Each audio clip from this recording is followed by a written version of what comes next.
আঞ্চলিক আবহাওয়া কেন্দ্র কলকাতার দৈনিক আবহাওয়া আপডেট ভিডিওতে আপনাকে স্বাগত। গত ২৪ ঘন্টায় পশ্চিমবঙ্গের জেলা ভিত্তিক গড় বৃষ্টিপাত মানচিত্রে প্রদর্শিত হয়েছে।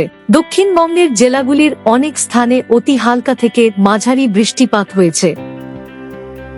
উত্তরবঙ্গের জেলাগুলির ১ বা ২ স্থানে অতি হালকা বৃষ্টিপাত হয়েছে।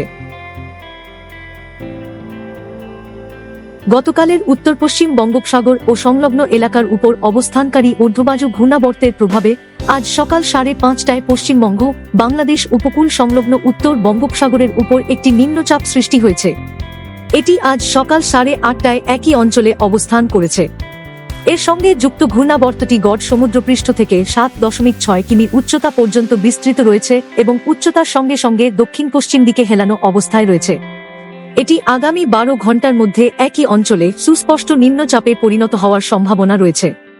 পরবর্তীতে এটি আরও ঘনীভূত হয়ে গভীর নিম্নচাপে পরিণত হতে পারে এবং তার পরবর্তী ২৪ ঘন্টার মধ্যে উত্তর পশ্চিম দিকে অগ্রসর হয়ে পশ্চিমবঙ্গ ও সংলগ্ন বাংলাদেশ উপকূল অতিক্রম করার সম্ভাবনা রয়েছে।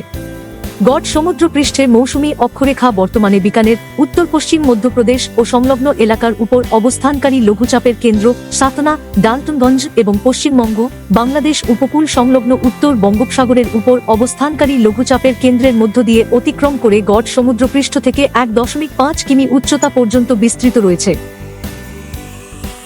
আগামী ৭ দিন পশ্চিমবঙ্গের সমস্ত জেলার আবহাওয়ার পূর্বাভাস মানচিত্রে প্রদর্শিত হল।